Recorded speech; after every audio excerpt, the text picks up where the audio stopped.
Donda, Donda, Donda, Donda, Donda, Donda. Okay, that's enough. That's enough. Ew. Welcome, guys, to From the North, episode number 3. As always, it's your boy, Eduardo, straight up coming from London, Ontario. And as always, again, we also have the sweetest, the greatest, and the latest, Germania! Love it. What's up, Elu? This has been another week of tragedy for the things we care about. Are we ever going to be happy on this show? We're never happy on this show, but was that a great intro? Wasn't that the greatest intro we've ever done so far? Elu's convinced that the new Kanye album is good, but that's something for another podcast. Listen, guys, just on the comment section, you know what to do. You know what to do. Respect Kanye. Stream Kanye.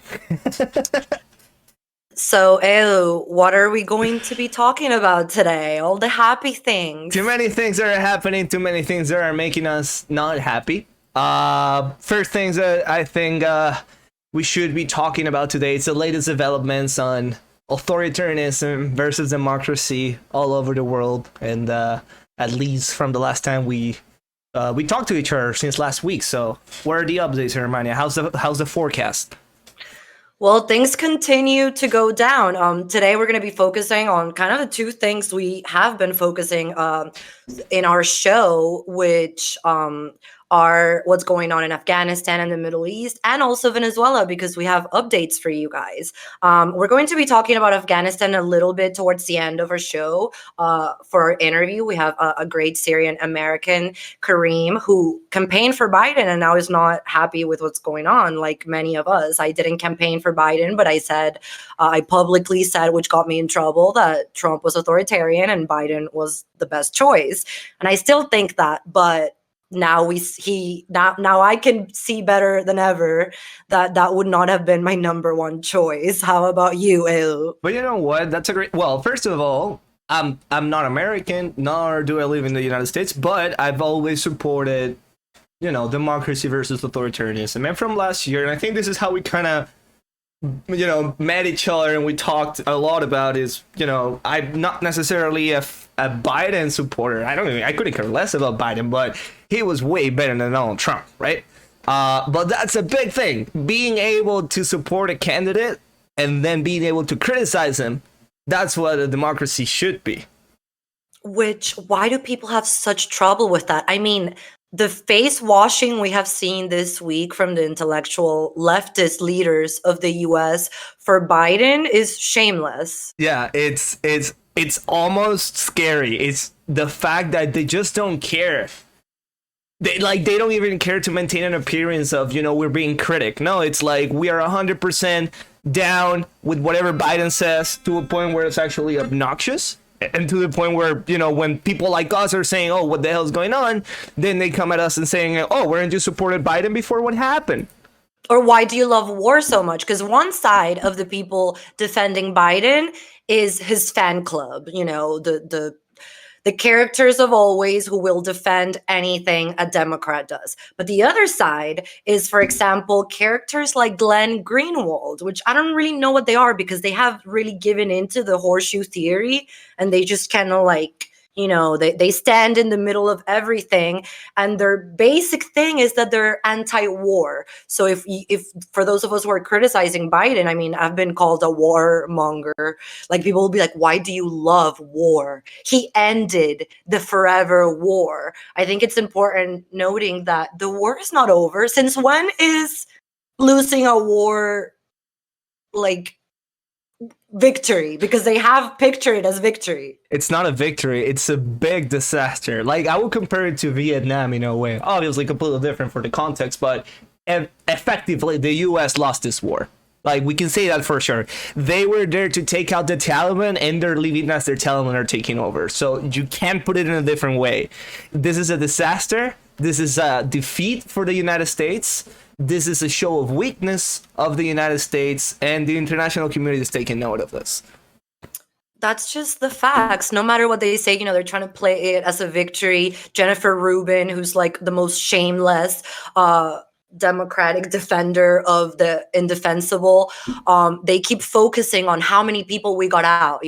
It's incredible that in such a short period of time, the US government was able to get out more than 100,000 people. Well, they just want to focus on that. But what about the ones who didn't get out, which are hundreds? In the news today, Edu, I don't know if you saw, the Wall Street Journal had an exclusive that an interpreter who had helped Biden and senators and representatives in 2008 when they were stranded in Afghanistan has been left behind. And he's sending a message to Biden. Don't forget about me. Remember? Yeah, there are many people being left behind. And as you're saying, like getting 100,000 people out of Afghanistan, it's not a victory. It's damage control. That's you didn't win, and it shouldn't be proposed and sold to the public as a victory, because it's not. It's a horrible defeat against the Taliban and against authoritarianism. And as I said, we're taking notice. And as we always say on this show, you may think it's not a matter of national security, but if you don't think that Afghanistan is going to become a safe haven for terrorism. And like, not only that, like, let's look at the war. Let's look at the war of Afghanistan. Like, in the last week, we saw this horrible, horrible thing that happened with, I believe there were 2 suicide bomber attacks near the U.S. controlled area in Afghanistan. And I believe something like 10 people were killed, like 10 Americans. 13 American. I mean, if you see their stories, and it's funny because a lot of people, their argument is, why do Americans have to care about this? If you saw their social media, these people were like, I love my job, posting with, Afghan babies saying, I love doing this. And now they're dead. And now they're gone. And like that, what was the last time before that U.S. personnel was murdered in Afghanistan, right? So that's what I'm saying. Like, this cannot be considered under any light as a victory. And they try to paint that terrorist attack also as having nothing to do with our withdrawal because ISIS is enemies with the Taliban. But of course, when the Taliban took over Afghanistan, they freed prisoners who they didn't know if they were ISIS or Taliban. Mm-hmm. And I don't know if you guys watch Game of Thrones, but a great quote: chaos is a ladder. So chaos, any terrorist group, authoritarian power will take advantage of the chaos in Afghanistan under the Taliban, and we are less safe because of it, no matter what the establishment says. And if you want to have if you want to take like the anti-war, the anti-interventionist like angle of this whole story, well, let's look at what has happened when the United States has attacked now, because the United States has gone to, okay, boots off the ground, let's go back to the droning, let's go back to... We went back to the droning. We killed little babies. We killed civilians with the... Well, I didn't, I'm Canadian, but the U.S. Army killed civilians by the first time going back to the droning. So, are you telling me this was a success? For whom? Like, nobody wins here. The anti-war people are not winning. The pro-war people are not winning. Actually, the Afghan people are not winning. Right, but the progressives, they have really taken off the mask. It's as I was saying, it's these progressives who are anti-war, they believe in make America great again under Biden, because this is what Trump signed up to do and what he was going to do, and what he says shamelessly, we don't care if there are no American lives in danger, which is a lie. But even so, these progressives are always talking about human rights, but they have really taken off the mask to say America first. Yeah, whose human rights then? Are you telling me that the lives of Americans have more value than the life of Afghanistans? That's what they're saying. That's what they're saying, because the war is over for them, but it's not over there at all. That's effectively what we're all saying. And here's the thing, I'm going to go with a hot take, but it shouldn't be. I believe it shouldn't be a hot take, but if we are citizens of these countries, if we're citizens of countries, especially countries belonging to NATO, which have, or we consider, at least you and I consider, they have a responsibility in Afghanistan, we pay taxes to maintain these armies. We pay taxes to maintain these countries. So it is our right as tax contributors, as taxpayers, and as voting citizens of these nations to say, hey, what are we doing? Why are we letting the people of Afghanistan down? Because it's just not a matter of the lives of the army. It's just not a matter of the tax that we're wasting when we could be helping on other social programs, which, by the way, it's a completely fair argument, but it's a human's right thing. 15 million women, as I said last week, 15 million women from one day to the other stop being human beings. Yeah, no, those women don't matter. They don't matter. What matters is showing your nipple on Instagram. They were degraded to according to the Sharia law, the interpretation at least that the Taliban are having of the Sharia law. That's women are treated almost as cattle. But nobody seems to care about that. It's like, it's important to note this is the fundamental issue here. What Biden did and what Trump planned on doing is the popular thing amongst US voters. It is. And a lot of people, just because it's the popular thing doesn't mean it's the right thing. And we're going to talk more about this with Kareem when we get to that, but let's dive into our personal tragedy once again. Last week, Ana Milagros Parra was here with us untangling the mess that is Venezuela, and particularly the latest negotiations in Mexico. And she couldn't have been more right. If you guys haven't watched that show, go back so you can just be like, wow, and understand what just happened, which is basically the Venezuelan opposition has agreed to go to regional elections with the regime in November. Yeah. No conditions, as far as I know, were agreed upon. And what's notable here, Edu, is again what we talked about last week.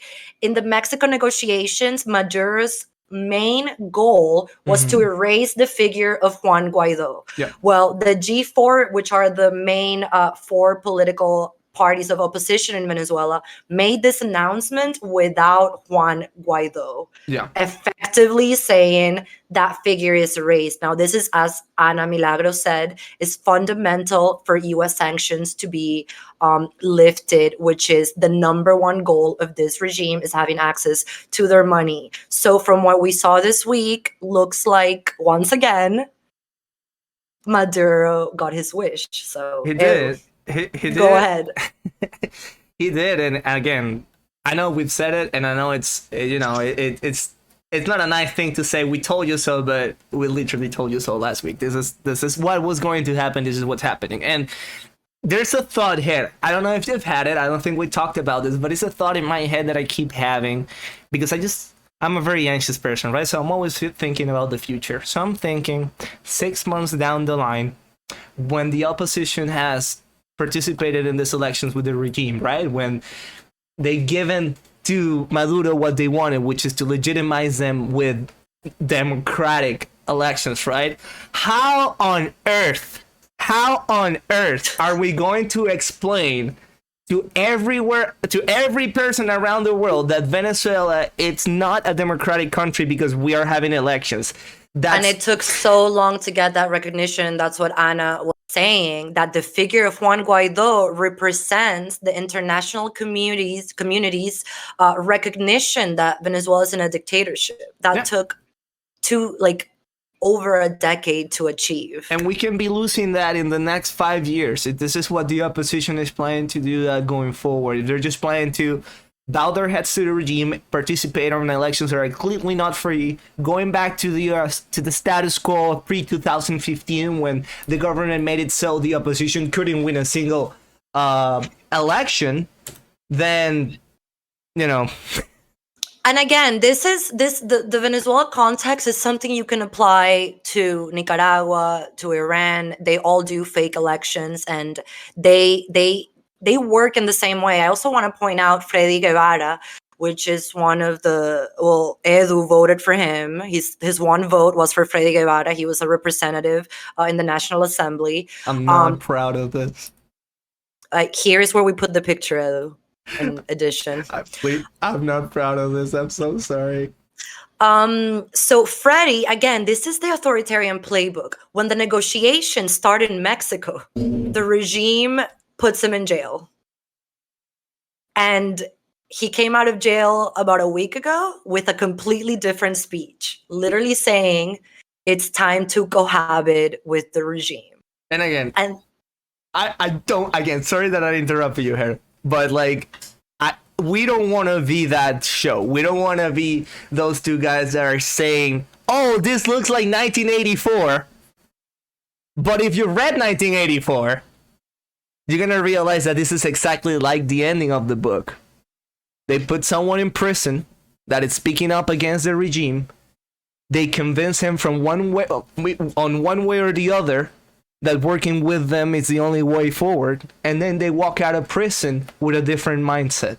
And that's what happened Which with it's Freddy. also, we saw this, by the way, with the Cuba protests. The regime detained hundreds of young people, and of course we cannot blame them, especially under a totalitarian system like the one in Cuba. But as soon as they came out, they're like, I'm not going to talk about this anymore. Yep.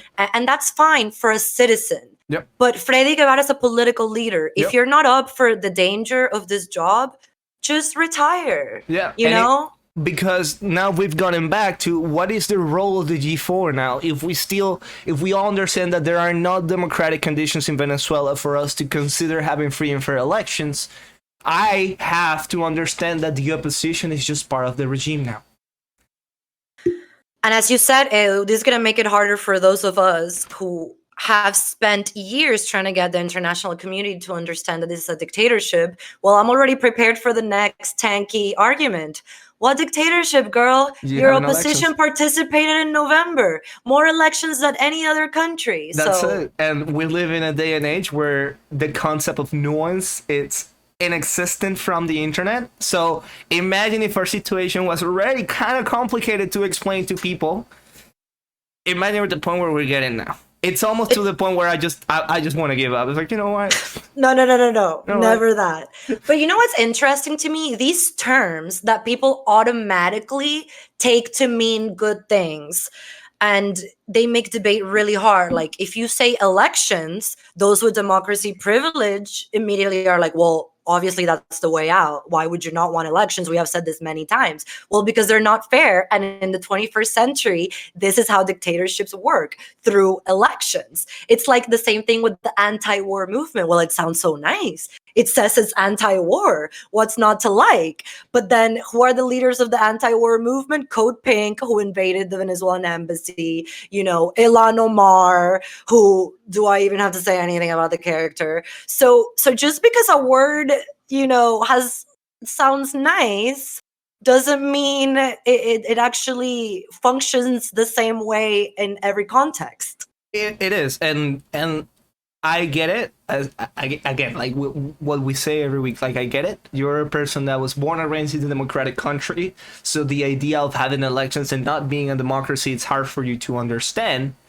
But that's when you have, if that's the case, if you, dear viewer, that you're watching this or listening to this, if that's the case, then listen to people that have come from these countries, that we understand how this regimes work and they operate, to portray to the international community, to portray themselves as a democratic regime when in fact they are not. I wonder if there is, some type of awesome book about this written. If anyone listening knows any papers or books about it, please send them to me, because there's definitely education that needs to be done on these fronts. But to go back to the Venezuela negotiations, I think it's important. No longer negotiations, Venezuela elections, I guess. Yeah. Although Juan Guaido tried to say that they were still, this is what the defenders of the negotiation table and elections say, that, well, this is the first step so that in 5 years we can have a presidential election. I think we tweeted it from the account from the north, but I'm just gonna say it again to have it on a video format, I guess. So let's just have a quick history review of Venezuela just in the last 10 years, in the political kind of context, right? When the Venezuelan opposition, right, when they win, say, a state, when they win a state election and they have like they become governors or whatever of that state, what does the government do? They intervene and they say, okay, we're gonna have an interim government of this state because we don't trust the opposition with actually handling the affairs that they were democratically elected to do. So we know that if they win something, if they win any state, the government has a high chance of taking it away from them. Okay, so that's one. Two, okay, let's say we don't do that. Let's say we're just doing this to give out a message. Okay, we're fighting. We're fighting with elections. Okay, fair enough. Let's say we go with a referendum, which is the big word. That's the big word of the opposition defenders. It's for the referendum. We tried this not so long ago, 2016. Go back to 2016. We already tried to have a referendum, and then what happened? The regime just postponed it and kept postponing, and like to a point We where had we one can't. before that too, right? There was another referendum before. In 2004, and that didn't work because, well, political situations were different. But when we actually had the opportunity to have a referendum and kick Maduro out because his popularity is on the floor, the government keeps pushing it to the point where we just can't have it. So I'll say that doesn't work. Let's win the National Assembly. What happened when we won the National Assembly in 2015? They took it away from us again. So there is no point in going to elections with the regime if you effectively want to have a change in the country. But what are you going to do now? You're going to have the regime being more comfy because probably what's very likely to happen is that the international community is going to back up. They're going to take sanctions off from Venezuela because, well, it's technically a democratic nation now. And we're going to go back to the status quo where the regime is just happily in power and there's no way out of them in Venezuela. But with US dollars now, I guess. Yeah, that's totally right. And, a lot of people don't like us talking about this because they're like, well, the opposition, they're good. They're doing what they can.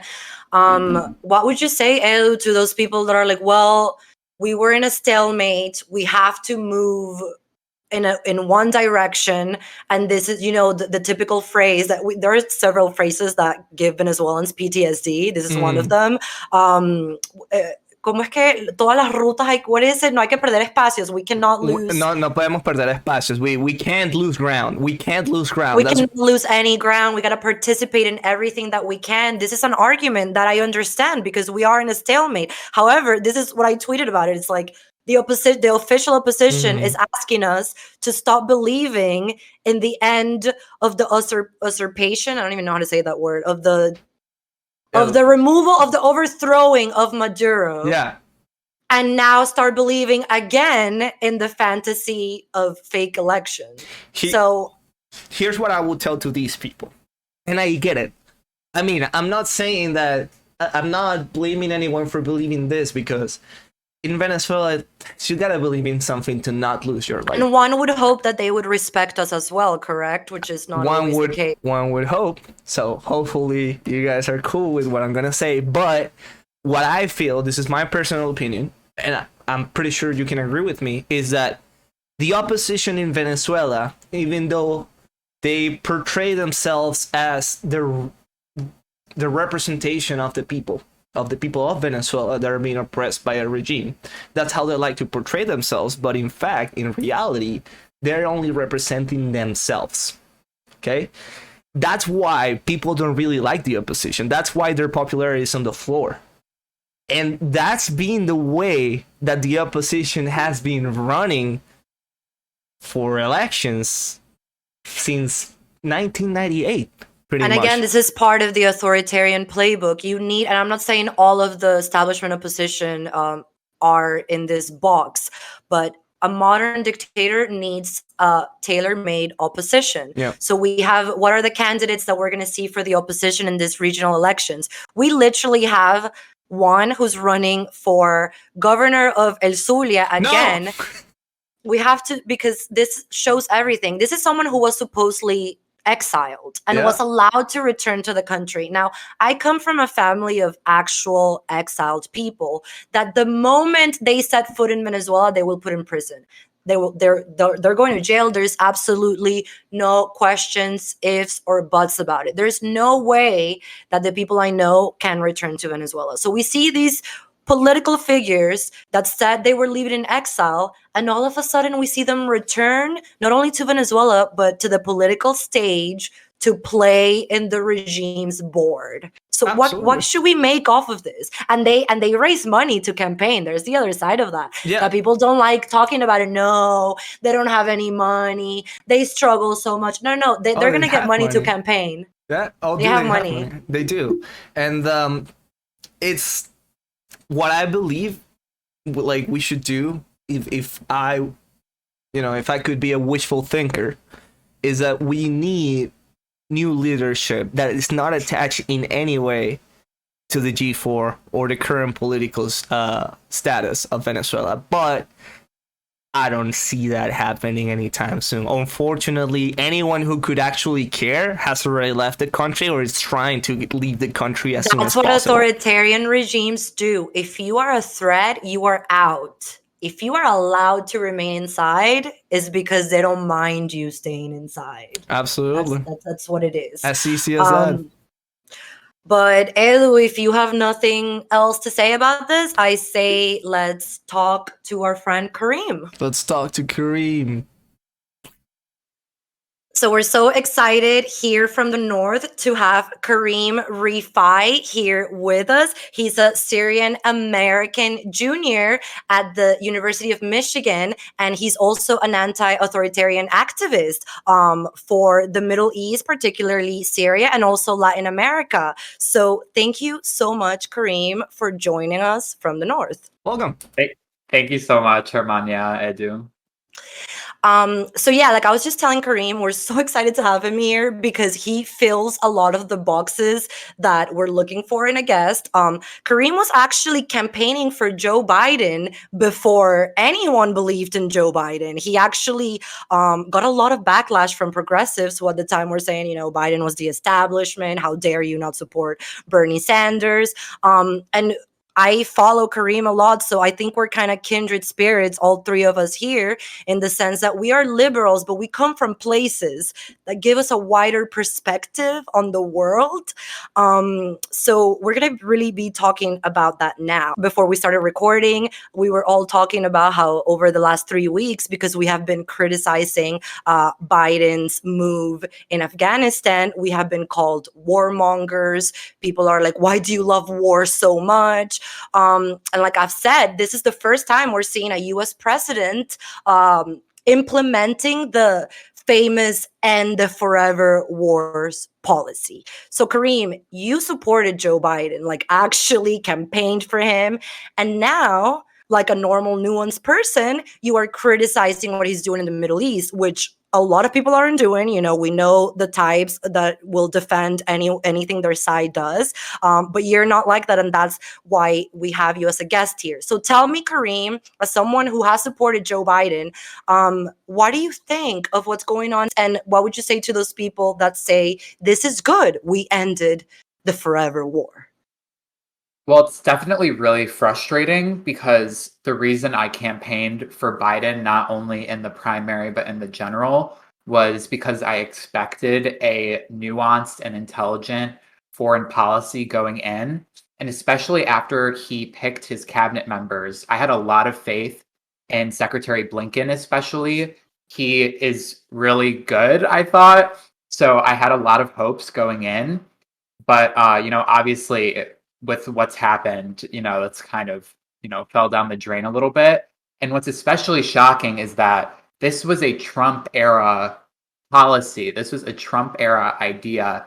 So why, if we're restoring, our stand on the world stage, are we moving forward with plans that Donald Trump made? It doesn't really make sense to me. And at the time, it was a bad plan when Donald Trump made it. And now, while Biden is implementing it, it's still a bad plan. So that's like really frustrating to see, especially because I campaigned for Biden for a year and a half. So, I'm losing faith. Obviously, I'm still happy I voted for him. I obviously am not regretting my vote because I'm sure, again, this is a Donald Trump policy. So it would have been followed through with under Trump. And obviously, domestic policy is a whole different sphere. I like what Joe's doing in the US mostly. So I don't regret my vote, but I'm disappointed on the foreign policy side as of right now. This is a problem that those of us who think like us, who are liberals but care about the rest of the world and believe China and Russia are a threat to us, and we want the US to have a presence in the world. We seem to have this problem with Democrats. We like their at-home policies, but they are increasingly isolationist, just like Trump. Mm-hmm. I will say it's something that kind of extends even to the Republicans, because the three of us, I can say we're liberals, right? I live in Canada, but I'm pretty liberal as well. But it's also a bipartisan kind of thing. You cannot be a Republican and be for foreign intervention, and that's also not well received among the GOP. Right. Yeah. They see the interventionist Republicans as, what is it that they call them? Rhinos. So like the old school Republicans, and Trumpists are completely different than that. Rhinos, neocons, Exactly. etc. So why does that tell us about, this is something we talk a lot about in this show, because as we have mentioned, leaving Afghanistan was the popular thing to do amongst voters. So what does that tell us, Kareem, about the future of our country, the future of our stage in the world, that people who live in Western democracies no longer think we should have a place in places like the Middle East, where you're from? This is something that happened in Syria. People want us, they tell you, just like they tell us Venezuelans, that we are, CIA agents because we want the US to help our people end their enslavement. So what do you think? Why do you think citizens of Western democracies no longer want to have a presence abroad?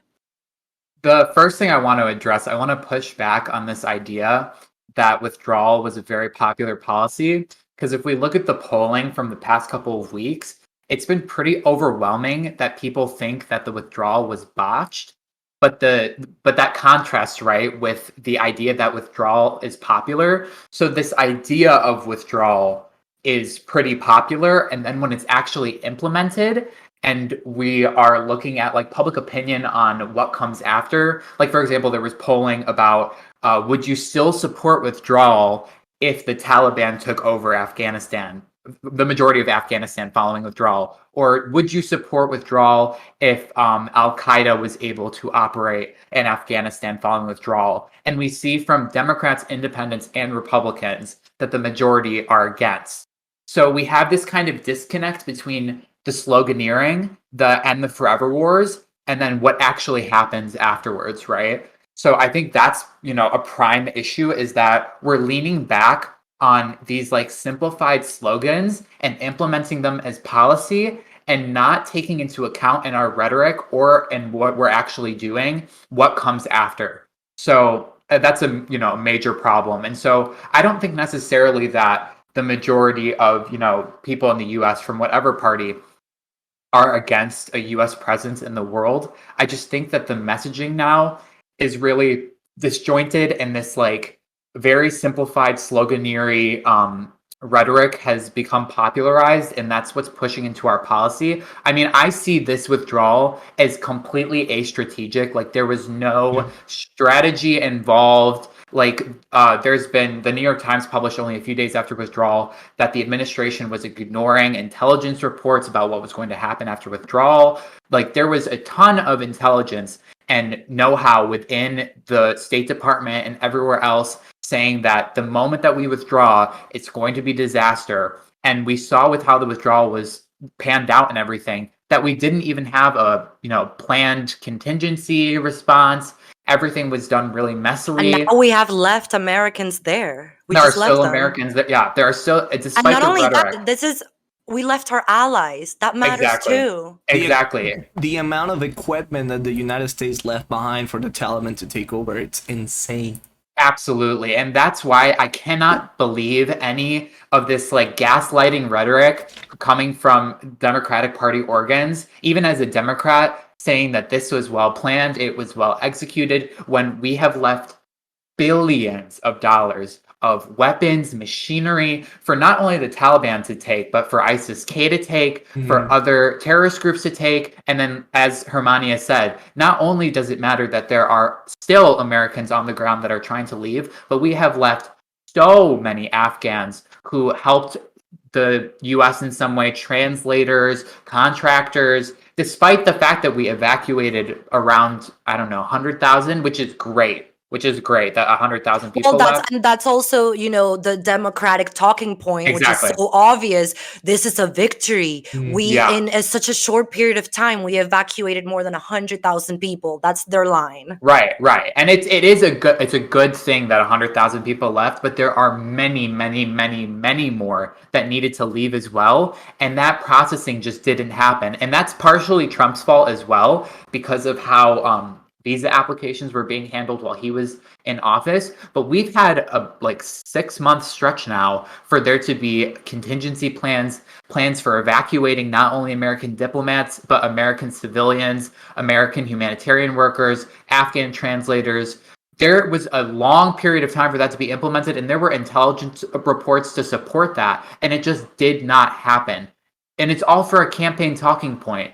It's all for "I ended the war." And what did we accomplish? Nothing. Absolutely nothing. And both parties are claiming this as a victory for them. Donald Trump, it's flexing on this. This is my And both victory. parties are blaming each other for the bad things. Yeah, exactly. I also wanted to note, it's important to mention this. Anyone who has worked with the U.S. in Afghanistan now under Taliban rule is marked for death. That's a offense punishable by death.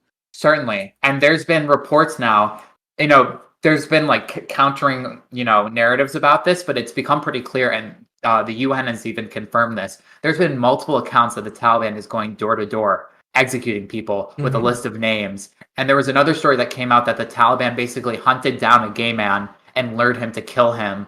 It's just it's just horrifying. It's terrible. And so many of the arguments that are made in favor are so disingenuous, and it comes across it's just very frustrating, the lack of context that's given to the average American from the administration, the kind of misconstruing of information, the idea that there has been a significant amount of troop death in Afghanistan, or that our troop presence in Afghanistan was costing American lives just from the withdrawal. Just in the past week, that suicide bombing was the deadliest day for U.S. troops in Afghanistan in a decade. In an entire decade since 2000. Well, what about, the people were saying the only reason we weren't seeing U.S.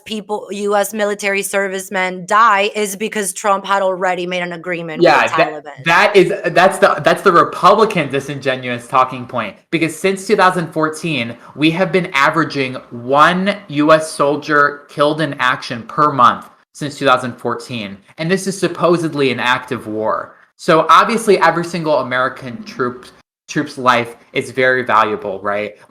They were doing heroic work. But this idea that there was significant amount of troop death in action, that there was some type of extremely active war zone happening in Afghanistan is just a misconstruction of facts. And the fact that the idea that the Trump deal somehow was saving American lives, when you look in the context, since 2014, there have been stretches of multiple months with 0 American troops killed in action. So what did the deal accomplish other than ceding the entire country to the Taliban? Who were we saving? Because it certainly wasn't American troops, and it certainly wasn't Afghans. So, what is going on? The talking points from both sides are wrong. And this kind of brings me to, something that we like to discuss here a lot. We've been discussing this the last few weeks, but I would like to hear your perspective on it. Is what does this tell us about the big picture, the geopolitics in the Middle East, in the United States, all over the world, for example?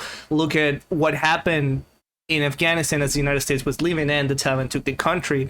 It reminds me a little bit of what happened when Donald Trump ordered to remove all troops from Syria from one day to the other, and then Turkey came rolling over like it was nobody's business. We abandoned the Kurds. And so, what does this tell us about the bigger picture? Because as the U.S. is trying their best to leave their country as soon as possible, the Taliban are shaking hands with the Russians, are shaking hands with the Chinese. So what's going on?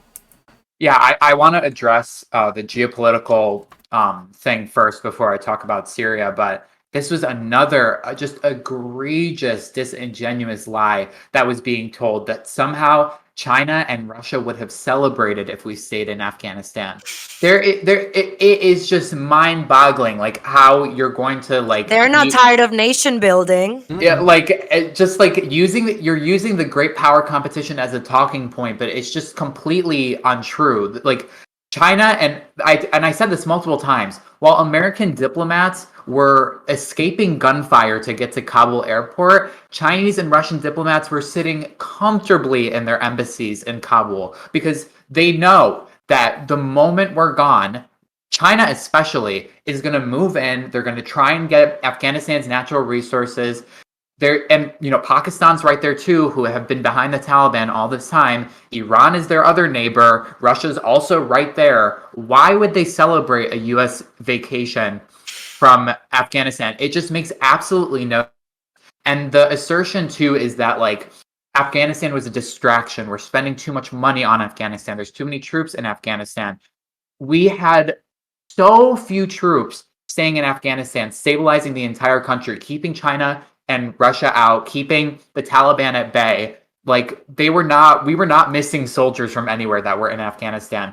And the weaponry that we were using, the machinery that we were using, the whole argument is that we're diverting away resources from more important things in relation to China, more important things in relation to Russia. But the machinery, the equipment needed, they're just completely separate. So like what? I don't understand this talking point either about, China and Russia really wanted us to stay because it was a waste of money and time. It's like very That's superficial more argument. gaslighting. Yeah, more gaslighting, very superficial. Like I don't know in what reality China or Russia was like very upset and heartbroken that we left Afghanistan. They're very happy. They're having a party. They're literally exactly. And especially like I don't understand how we remove Afghanistan from the great power competition. How is Afghanistan not part of our struggle against China and Russia when they're on the doorstep? Like Afghanistan is in a critically important region, like Russia, China, Iran, Pakistan, all right there. The country's full of resources. The assertion is just plain wrong. It's plain wrong, and it's gaslighting at best. It's completely disingenuous. What do you say, Kareem? Because people say similar things about Syria. One of the arguments for us leaving was you cannot force a liberal democracy on these people. Biden, even his speeches, I mean, I would like you to comment on them too, because it could have been a Trump speech. All of the ones he's giving, I mean, completely devoid of compassion and any of the things that usually make Biden a lovely figure, because if there's something that he's good at, usually is being compassionate. Well, we haven't seen any of that, and he's basically blamed the Afghan government and military and said there's no helping these people. They are extremists. They don't like democracy. The women don't want to be free. We cannot impose that on them. They say similar things about Syria. What do you think about that? It was that first speech that Biden made. I was shocked, just shocked. I couldn't even like every following speech I couldn't even listen to because I was like, if it's anything like this, if this is the immediate reaction, there's just no hope. Like the doubling, whoever is on his communications team said you need to double down. There is no room for weakness. You gotta just. And that's what I see the speeches as. Like, I'm sure that within the administration, they understand what has gone wrong, but the decision has been made. So they're just going to double down, and everything that they say is going to be vacuous, and it's not going to be really useful.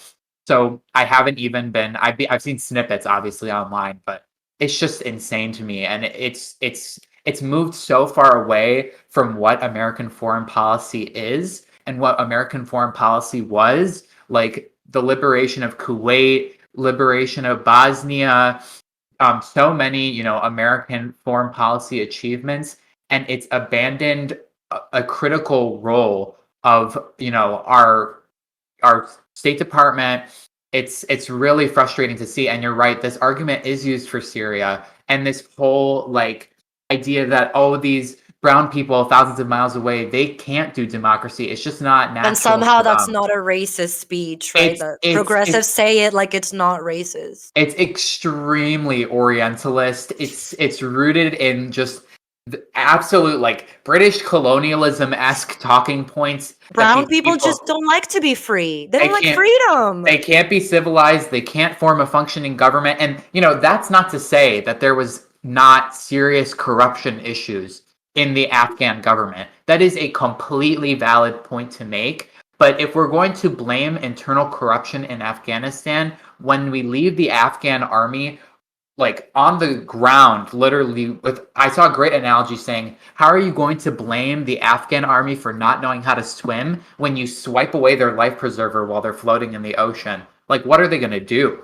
It's it it's like I've been watching a lot because I guess I don't like to watch it, but I need to be informed of on the ground kind of interviews with the Afghan army and members of the Afghan army in the last days when many of the important cities were falling, is that they were ready to fight, but they just needed the support of the United States to push back the Taliban, and they were I've expecting read some from of it. that they were expecting, but I don't know anything about this really. But I did read that they were expecting air support, Yeah. and that's how they were trained to fight.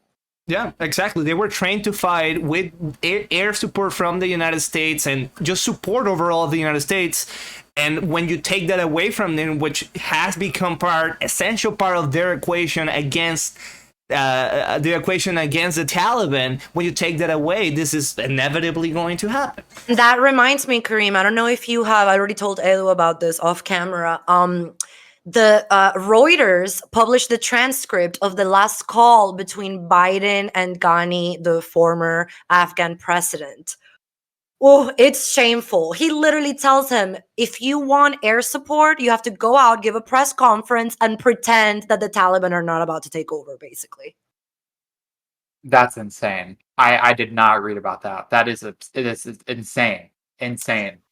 And also, on I don't know if it was his last speech or his second to last speech, he literally said, as you said, doubling down. This is not a one-off military withdrawal. This is now me saying, Biden, the U.S. is done nation building. What does this mean? Because, like I said, Russia and China are not done. Exactly. This is the whole problem. Like, soft power exists. Soft power is an extremely useful tool for foreign policy, but the idea that once the US steps away, Russia and China are going to go on freeze, like, it's just not going to happen. Like, you can say that you want diplomacy and humanitarianism all you want, which is what they said. They said, we're withdrawing, but our foreign policy remains humanitarian and diplomacy driven. How is that going to? That just does not work without the hard power behind it. It's an essential part of soft power. I'm all for focusing on humanitarianism and diplomacy, but if it's ineffective, what type of diplomacy is that? Like, what type of humanitarian aid is that? Totally. And this brings me back to something I tweeted that got me a lot of backlash because people did not understand what I was saying. And this goes back to what you were saying about the simple slogan, the anti-war movement. It has a nice name. Who wants to be in war? But who are the people behind this movement? Code Pink, who invaded the Venezuelan embassy, Glenn Greenwald in Brazil, doing everything he can to diminish US power, Ilhan Omar, who's okay with intervention as long as it's only against Israel. So if you say that, I said the anti-war movement is actually anti-human rights. And I'm not saying being anti-war literally, but what this particularly group of people who call themselves anti-war, their argument is we don't need to be the world's police, just like Trump. So I said they believe in Make America Great Again under Biden. America first. What war ended last week? No war ended last week. There was not a single war that was ended. And that's another gaslighting lie that somehow, because the US has left, it's over, the suffering is over, there's going to be no more fighting, there's going to be no more deaths. ISIS-K literally disproved that before we even left. We weren't even gone, and ISIS-K started detonating bombs in the capital city that we had been nurturing for 2 decades before we had even left. So Now what it war really was was for ended? nothing. Now it really was for nothing. Absolutely. And like what war has been ended? Now it's going to be a country literally run by a terrorist organization with other terrorist organizations running wild with the backing of with the hands of Pakistan, possibly Iran, possibly Russia and China in the country. Like what war has ended? And we're going to see the ramifications of this in the years to come, and it will be denied, it will be blamed on something else. But in the end, we all know what happened in Afghanistan, and we all know who we left the country to. So no one should be shocked when Afghanistan is in headlines in 1 year, 2 years, 5 years, 10 years. It should not come to a shock to anyone at all. Totally, and that's a misconception that I mean, I guess we cannot convince first worlders to support any type of presence abroad for human rights, but what about for national security purposes? Will Afghanistan not become a base for those who hate us? Right. I know we're going to see like you said, like that's what I try and explain to people when I used to try and explain why Syria was important. I said, this is not only an issue of the human rights of people on the ground. Like if you don't care about that, like you should think about, the geopolitical issue that's going to arise from it, the humanitarian issues that flood abroad. It's the same thing for Venezuela. Yeah. Millions of Venezuelans, millions of Syrians. They are the two. We have the two biggest crises here. Exactly, yeah. So like there's millions of people like us flooding into Europe, flooding into the US, which totally fine by me, but in Europe especially caused a lot of political extremism to crop up. Syrian refugees were used as a tool for That's happening in South America too. The Exactly. Peruvian communist who won, part of his speech was, as soon as I win, I'm deporting the Venecos. Exactly. They're used as tools for extremism by these nativist parties. Like there have been a lot of ramifications. People have traced the Syrian crisis to Brexit because of fear mongering to refugees. There have been shockwaves across the world. So it's not just about the human rights on the ground, which is obviously my utmost concern, especially when it comes to Syria and obviously so many other situations, Venezuela included, Afghanistan.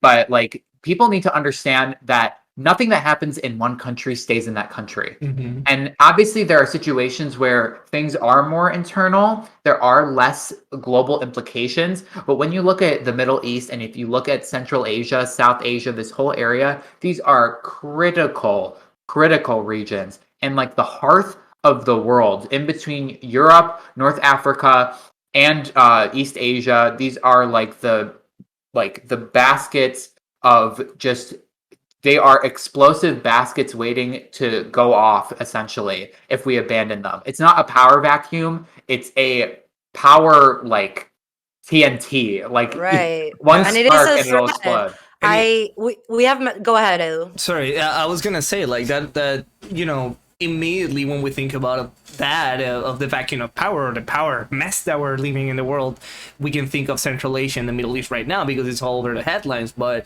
you don't need to go that far. If you look at South America and even Africa, the way that China is slowly but surely creeping in with their imperialism, with their imperialism no one talks about, the imperialism that nobody wants to talk about, the neocolonialism that nobody wants to talk about, and then here's the perfect example with having an American, Canadian, Venezuelans, and Syrians here is that right in the doorstep of the United States you have a brutal, ruthless dictatorship in the form of Nicolas Maduro and its regime that it's a direct threat to the United States. It's just a 3-hour flight from Caracas to Miami. Certainly. Well, like we keep bringing up the story in this show because it just shows it. I want to see your reaction, Kareem. Ed already knows what I'm going to say. You probably already know about this, Kareem, but the Iranian regime was planning on kidnapping an activist in Brooklyn and taking her to Venezuela. I was just going to mention that. That is like the prime connection. This is a prime example of how issues in the Middle East and Central Asia, Iran specifically, not only does Iran have its hands all over Venezuela, it's been in Argentina for years. Hezbollah has activities all over South America. And yeah, Masih al-Anjad was going to be kidnapped, shipped off to Venezuela in a boat. probably to get murdered or executed. Like this is the intertwining connection, and this is the global shockwaves that comes from stuff like this. And who is right on Afghanistan's doorstep? Iran. So time will only tell what will happen with that. But yeah, I'm so glad you brought up that story. That I was going to say that There right you after go. I did. Great Yeah. minds think alike. But Yeah. it is concerning, especially now that you brought up Hezbollah, which is like a big ally of Hezbollah is the Venezuelan government. Like Venezuelan government is giving out passports to paramilitary organizations in the Middle East and in Central Asia, and no one seems to care about it. It's like that's not our business. They're also exploiting our natural resources and our uranium particularly. I mean, we can't even begin to know the damage that China and Iran have done on the Venezuelan Amazon, because no one wants to talk about it. But they want to talk about the Brazilian Amazon because it better fits the narrative of the right wing being the only one that can be evil. So to kind of close off, Kareem, clearly we're in a tough spot. I mean, our last elections, it was Trump against Biden. I know you did like Biden, but people like me, I mean, for like we said, Edu and I at the beginning, for a lot of us, it was an election between authoritarianism and democracy. So I was like, but I'm not happy with Biden, and foreign policy is important for me. So what is the future of the Democratic Party? Like, are the both parties just end the forever war policies forever? And is the empire gonna fall in our lifetime? Are we gonna be speaking Chinese in 100 years? This is definitely something I've been talking to with people, and the Republican Party is still going through a really kind of bad era with this Trumpian, all of these GOP leaders still spouting this like Trumpian garbage, etc. So I obviously don't see myself voting for a Republican in 2024, 2028 or beyond. But there's definitely a conversation to be had about a second term Joe Biden. If he doesn't run again, what Kamala Harris will look like in terms of foreign policy. In And terms of winning an election, I'm sorry, why are we even like talking about that? And people get mad when I say there's no way she can win. I tweeted, there's no way Kamala Harris beats Ron DeSantis. And people read it as I was saying, Ron DeSantis is the man of my dreams and I wish he will defeat Kamala. No, I was making an analysis that seems very clear to me. I mean, if Kamala's the nominee, I will campaign for Kamala, and I like Kamala. She hasn't really done anything that I've been particularly turned off. I would want her to maybe say something about the Afghan women who will now live slavery as the first woman vice president, maybe. No? Right, but there's only a certain amount of autonomy she has on this issue. It's the president that she's under. She's gonna speak in favor. I think she and Biden are different ideologically, and he's a lot more old guard, but she's more like new guard and pragmatic. So maybe we'll see if she gets elected in 2024 that she'll have a better foreign policy. I have a little bit of faith. I'll campaign for her because I'm sure in 2024, whatever Republican. Do you think it will be her if it's not Biden? You think it'll be her? Certainly. Everyone's gonna push for that, I think. And the other viable candidates that would maybe be able to get a good percentage of the votes will step aside. I don't think Buttigieg is gonna run again, especially since he's last time they did that. It was such a bad idea, and they don't learn. They all stepped aside for Hillary, and I love Hillary. She's my number one icon, but she was not a good candidate, and everyone just stepped aside. Do you guys think Bernie's gonna run again?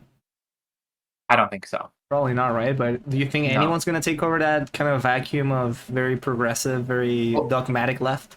That's the thing I think is a good thing is that we're not going to have someone on the national stage spouting, bad rhetoric that might, especially on foreign policy, that might push us as a party more towards this like isolationist thinking, which is what I think is a good thing. I think anything that diminishes that wing of the party in terms of their foreign policy views is a good thing.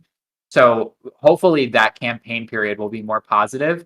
And who knows who the Republican nominee is? To be fair, their foreign policy views are happy with what Biden did in Afghanistan. Oh, certainly. So the worst people are worst people are celebrating.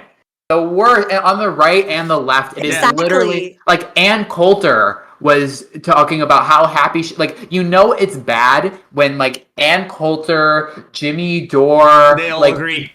like they all We were saying that in the first part of the episode, the editorial, right? It's like, and we always say it's dumb. We don't like to bring it up, but there's this thing in the internet. There's a meme called horseshoe theory, and it shouldn't work, but it does work. And when you have people on the horrible extremes, like the hardcore Trumpists and the hardcore progressives, agreeing on a thing that's causing so many issues, such as Afghanistan, such as foreign policy in general, there's a problem. 100%. 100%. When I saw the Ann Coulter tweet, I was like, this is the nail in the coffin on this policy. Like, literally the absolute worst pundits ever are like, oh, I love Joe Biden now. Yeah. That is exactly the crowd that you do not need to be pleased. This is what we not want to see. No, certainly. 100%. Like, I don't know if you guys saw, but like Kyle Kulinski tweeted how long until someone on is crying about what's happening in Kandahar. And I was like, this is so gross. Like, people are being like bombed. Like, the Taliban literally just like assaulted that city, and you're making jokes about people on MSNBC like reporting about that. Like, it's just sick. It's so sick and devoid of empathy. And when both of those extremes on both sides are like popping confetti for a terrorist organization taking over country and like stripping away women of their rights and hunting down gay people and implementing like severe Islamism throughout the country, like there's a problem. There's a problem. It's a problem. Sure. Certainly, yeah. Well, Kareem, thank you so much. We love talking to you. Sadly, all three of us are connected by coming from authoritarian regimes. And like we said, being part of the two biggest refugee crises in the world, I believe Syria has been it for a while, but actually Venezuela is expected to take over like within the next year. You guys can have it. We'll take it, no problem. We're speedrunning it, don't worry. Literally. Yeah, but hopefully one day we can see our respective countries in freedom, and also our adopted country. Well, you and I, Kareem, because Elu is happily in Canada having no political problems. He apparently. Well, our problems are there, but they're so minute compared to the U.S. So yeah, Kareem, we love your insight. We love your activism, and thank you for being someone who supported Biden and dares to criticize him as well, because those are the type of leaders that we need in this moment that's so about tribalism and defending whoever's on your side no matter what. Like, we're not going to get anywhere like that. So thank you so much for coming from the North. Thank you so much. No, and if you have any social medias, any projects coming, feel free to plug them in. This is your space. I'm at Kareem Rifai, KareemRifai, on both Instagram and Twitter. Very active on Twitter, so please follow me there. But yeah, that's about it. So all right, thank you so much, everyone, for coming to this episode of From the North. It's been our absolute pleasure. Thank you, Kareem. Thank you, Head. Thank you, Hemingway. And catch you guys the next time. Bye.